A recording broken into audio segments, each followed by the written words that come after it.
When you hear the word tributaries, you may think of coercion. You think, why would any country willingly give up its independence to pay taxes to a foreign emperor?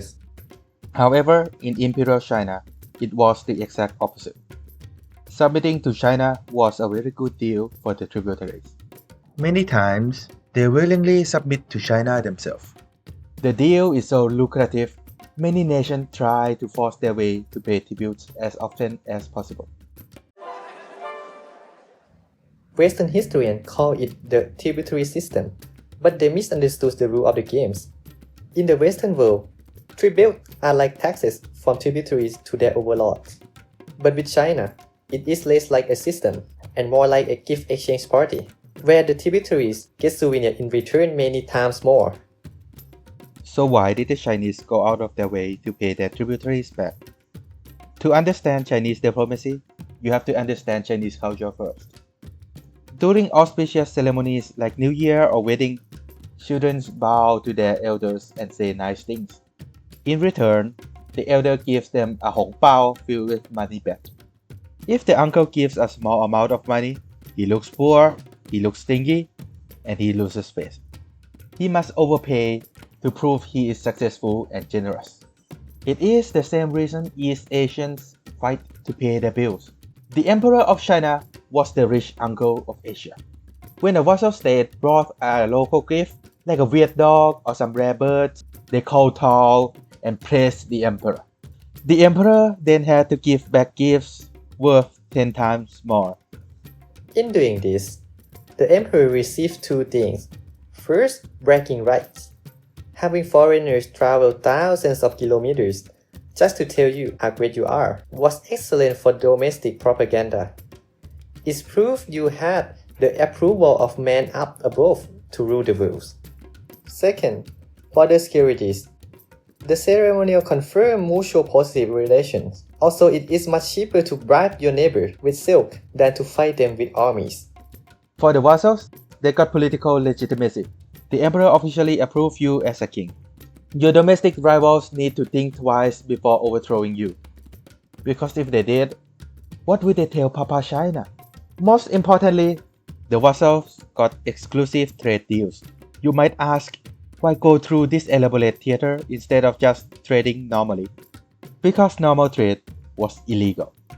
During the 14th to 16th centuries, the Chinese coast was plagued by Japanese pirates, or woko, even though most are actually Chinese. Instead of giving more funds to the navy to hunt them, the emperor has a better idea. I got it! Ban all sea trade. If there are no trades, there are no goods for the pirates.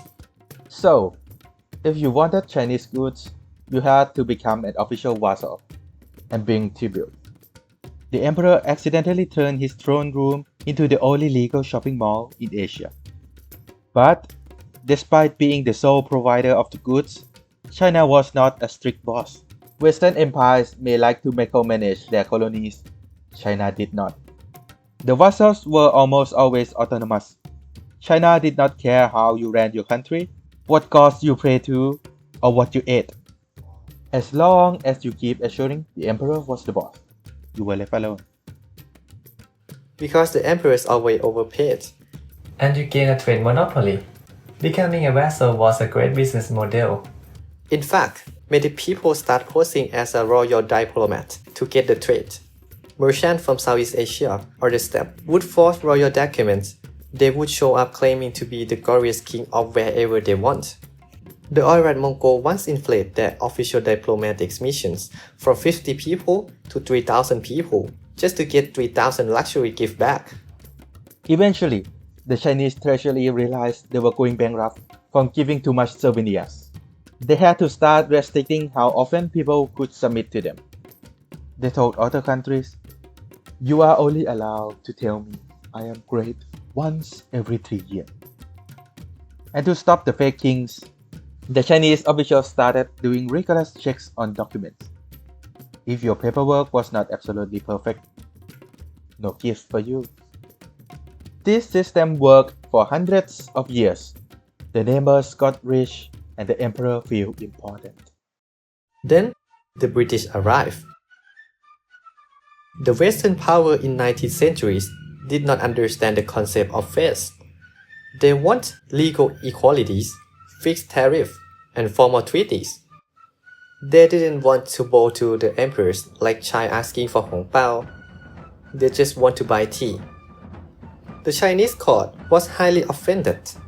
They viewed the British as uncultured barbarians who did not know how to behave at family gatherings. But the British have a comeback for that. Godly amount of narcotics and huge boats with guns. Gunboats. Well, when someone brings a cannon to a family gathering, the rules of who get Hong Bao change very quickly.